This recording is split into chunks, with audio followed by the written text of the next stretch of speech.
Let's see if we can get some videos done.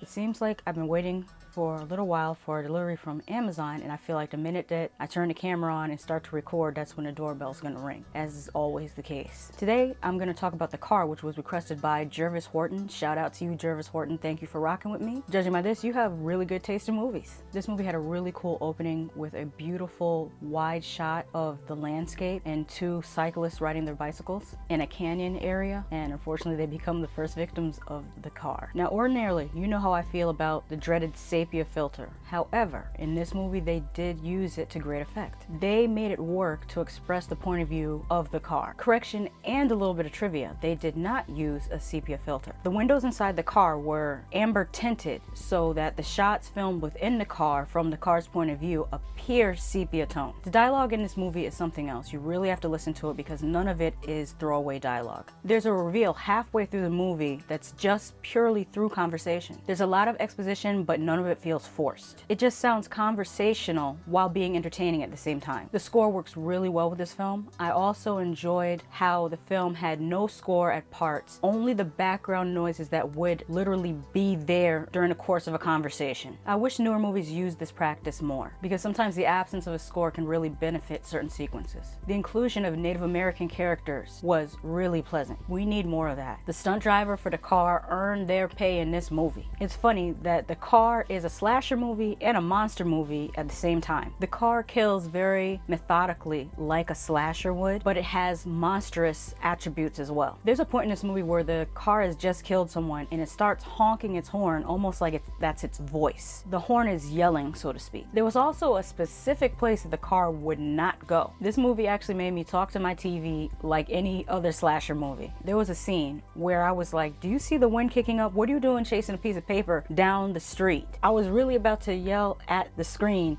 get in the house. This movie was like Jaws on wheels. Before I forget, the cinematography was absolutely beautiful. There was some really breathtaking wide shots of the landscape. There's also some great camera choices made by the director or the director of cinematography. Sometimes they're one and the same, sometimes they're two different people. For example, there's a scene where a police officer is talking to a battered wife. In a lot of other movies, you would have seen the camera just switch back and forth between his face and her face as they're speaking. In this particular scene, she's sitting 3/4 turn towards the camera, kind of like this. She's sitting 3/4 turn towards the camera, and instead of seeing the officer's face as he's talking, we see her face as he's talking, as he's trying to convince her to press charges against her husband. She really did an awesome job with acting in this instance. We saw the actress use her face to express fear, indecision, consideration, and resolve, like the whole gamut of emotions. It's really a great shot to see this actress expressing all these different emotions while listening to the police officer talking to her. The climax was edge of your seat exciting. The ending was very unique and had another reveal. This was a lot of fun to watch, and I definitely recommend it. Thank you, Jervis Horton, for requesting this movie. I can see where Quentin Tarantino borrowed